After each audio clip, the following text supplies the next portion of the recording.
घोसी में उपचुनाव शबाब पर हैं। 2 दिन का वक्त बचा है और चुनाव प्रचार थम जाएगा। दारा सिंह चौहान हैं, भारतीय जनता पार्टी से प्रत्याशी, हमारे साथ मौजूद हैं। शाम का वक्त हो गया है, 7:30 तकरीबन बजे हुए हैं। इनसे बात करते हैं और अभी तक क्या सूरत हाल है चुनाव की, उसके बारे में गुफ्तगू करेंगे, चर्चा करेंगे। सर, क्या लग रहा है, इतने दिनों से आप घूम रहे हैं, जो सूरत हाल अभी तक समझ में आई, उसमें कहाँ तक अभी तक पा रहे हैं अपने आप को आप?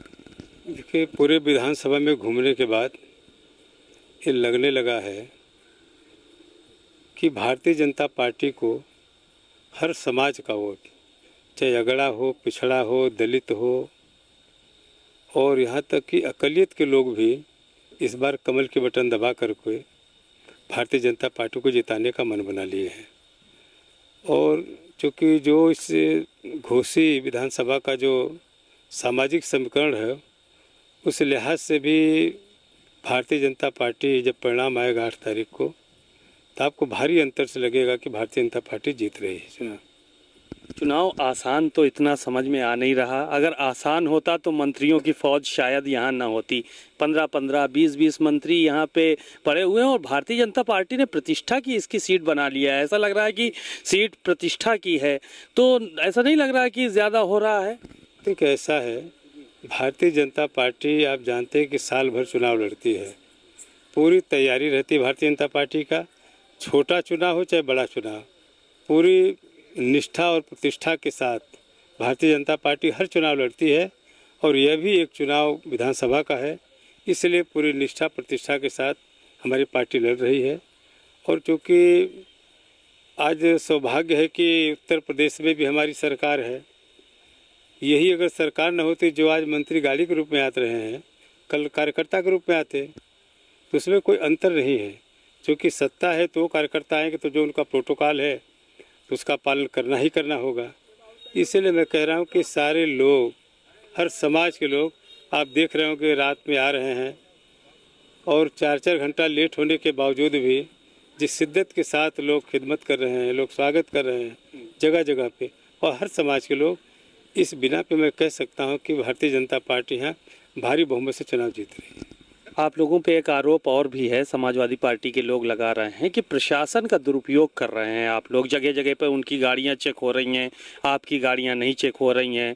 कई जगहों पे अखिलेश यादव आए थे तो उन्होंने बयान दिया मंच से बाकायदा कि रात की तारीकी में, रात के अंधेरे में मंत्री क्या कर रहे हैं जाके गाँव में, ये सबको मालूम है। इशारा भी किया। क्या ये सारी चीज़ें सच हैं? देखिए, ये तो आप लोग पुराने पत्रकार हैं, पुराने ज़माने से, और बहुत सारी बातें सुनते आए हैं। जब आदमी हताश और निराश हो जाता है, जब जनता का विश्वास खो देता है, तो इस आरोप के अलावा उनके पास और कोई रास्ता नहीं बचता है। ये आरोप लगाने के पीछे मैं साफ साफ मानता हूँ कि पूरी तरीके से चुनाव हार चुके हैं, इसलिए अनर्गल प्रलाप कर रहे हैं और कोई कारण नहीं है। अब जनता गवाह है। अगर जनता के मन में भारतीय जनता पार्टी के प्रति न रहता, प्रेम न रहता, इतनी रात को यहाँ पे 4 घंटे के बाद भी यहाँ पे लोग इकट्ठा न रहते। तो ये तो एक अनर्गल आरोप है, पूरी तरीके से हताशा और निराशा है। पब्लिक के बीच में ये चर्चा भी की जा रही है विपक्ष की तरफ से कि अपना बनाम पराया, घोसी बनाम बाहरी, इस तरह की भी बातें आ रही हैं। नहीं, देखिए, ये तो मैं बता दूं, अब उस बात को मैं नहीं खोलना चाहता हूं कि अगर जो कैंडिडेट के अलावा कोई और रहता तो अब तक को स्थिति कोई दूसरी होती। क्योंकि यहाँ के लोगों ने मुझे आशीर्वाद दिया, एक बार नहीं। मैं यहाँ से विधानसभा भी जीता हूँ, यहाँ से लोकसभा भी जीता हूँ, और आजमगढ़ मऊ एक जिला रहा है। संगठन के सारे लोगों का ताना बाना एक रहा है, आना जाना, मेरा घर है, दरवाज़ा यहाँ पे है। चूँकि दूसरे के ऊपर अब देखेंगे तो जिस पार्टी के नेता हैं, जिसके उम्मीदवार ये आरोप लगा रहते हैं, या उनके नेता, ये बताइए, जो सैफई परिवार है, अखिलेश यादव कहाँ से जीते थे? आजमगढ़ से।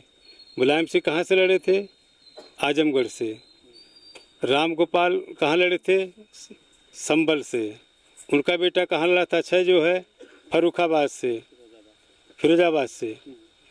और जितने भी उनके, धर्मेंद्र यादव बदायूं से, एक भी इटावा परिवार जो इस तरीके का आरोप लगा रहा है। एक भी बता दीजिए कि कम से कम आधा दर्जन 7-8 लोग लड़ने वाले हैं, एक ही व्यक्ति बता दीजिए जो अपने इटावा से कभी चुनाव लड़ा हो।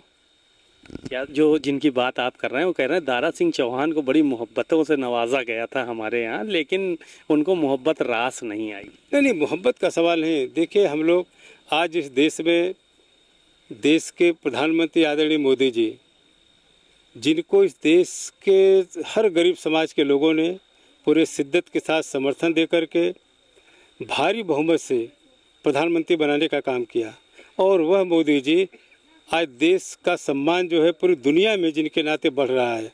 आज जिस तरीके से मोदी जी के नाते इस देश का सम्मान बढ़ रहा है, मैं तो कह सकता हूँ इसके पहले भी देश के प्रधानमंत्री थे जो जब देश के बाहर जाते थे दूसरे विदेशों में तो शायद पहचान के मोहताज हो जाते थे, लोग नोटिस नहीं लेते थे।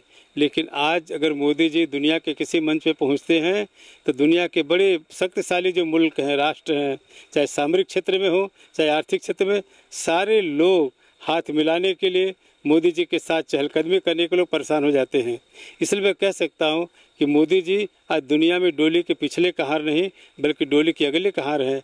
आज मोदी जब आगे बढ़ते हैं तो दुनिया के लोग उनके साथ कदम काल करने के लिए तैयार हो जाते हैं। इसलिए पूरे गरीब अमीर सागड़े पिछड़े सब लोगों ने मोदी के साथ समर्थन किया है।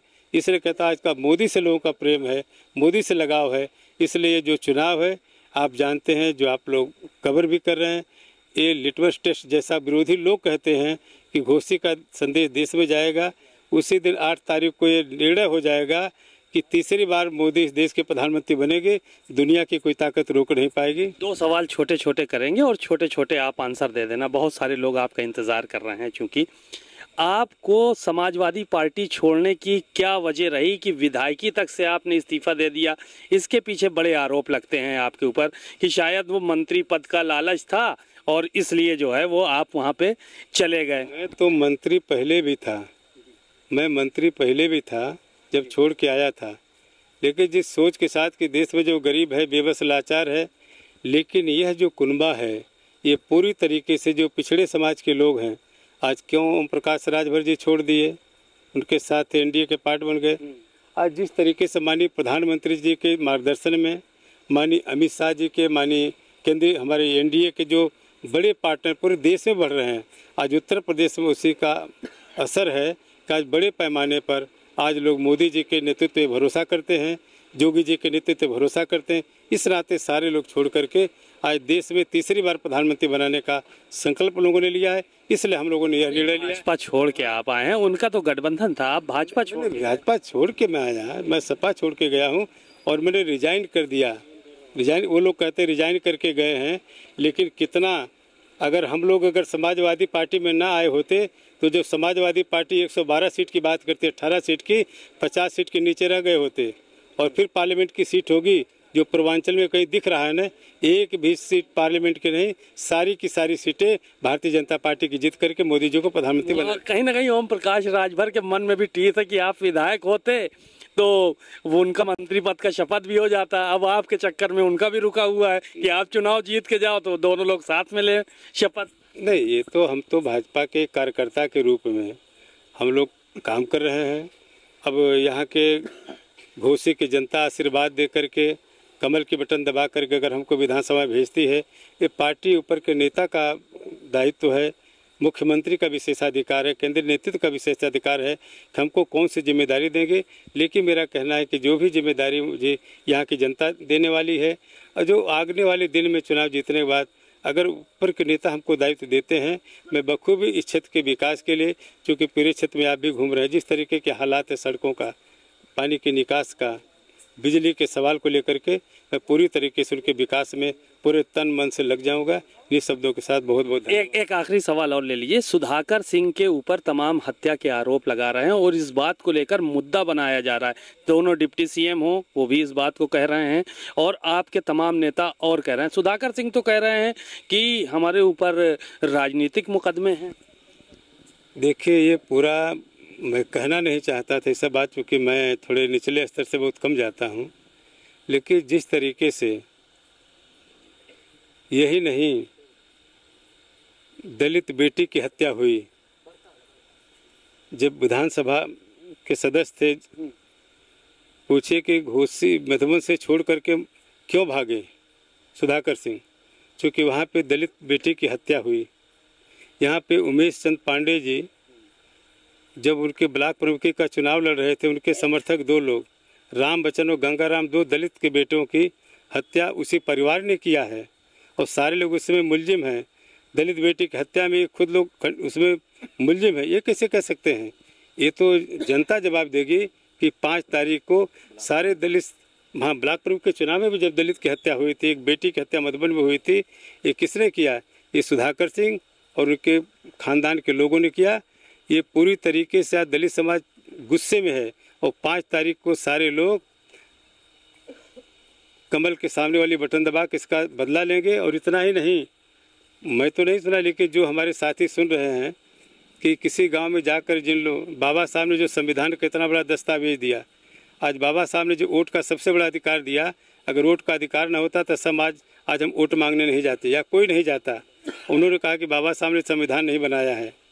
आज मैं तो कहता हूँ देश के प्रधानमंत्री मोदी जी जो कहते हैं मैं गरीब का बेटा हूँ, मेरी बात तो बड़ी मुसीबत मुझे पाल के बड़ा किया।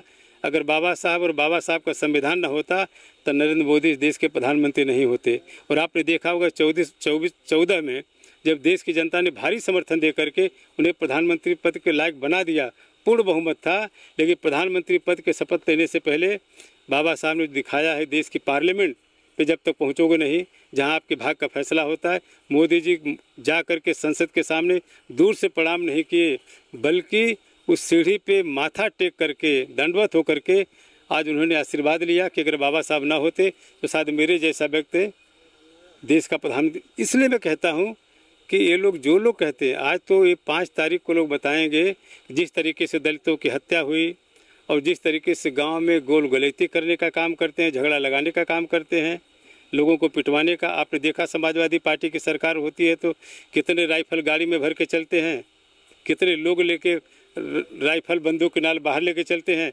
आज जोगी जी के राज में किसी की हैसियत नहीं है कि गाड़ी का नाल कहीं खिड़की के बाहर लेके नहीं चलते डर के मारे। और आज जोगी जी के राज में जो भूमि माफिया थे, आज कृषि की ज़मीन उनका हड़पने की हैसियत नहीं। वो जानते कि अगर आज हमने किसी गरीब की भूमि पर कब्जा कर लिया तो सवेरे जो है जोगी जी का बुलडोजर उनके दरवाजे पे खड़ा होगा। आज इसका डर इतना है कि सारे लोग चाहते हैं जो अमन चैन आज जोगी जी के राज में है, उस अमन चैन से प्रभावित होकर सारे लोग कमल की बटन दबाने की तैयारी कर ली है। बातचीत के लिए शुक्रिया। दारा सिंह चौहान साहब को आप लोग सुन रहे थे, बड़ी ही साफगोई से उन्होंने अपनी बातें कही। उनका जो व्यक्तित्व है वो साधारण व्यक्ति की तरह माना जाता है, हमेशा इस बात को सब लोग स्वीकार भी करते हैं। लेकिन आज वो जो है वो इस बात को कहते नजर आए कि जिन चीज़ों को लेकर आरोप सुधाकर सिंह पर लगे हैं उसका जवाब 5 तारीख को जनता देगी। कैमरामैन आशीष के साथ सीमाब नकवी, भारत समाचार, घोसी।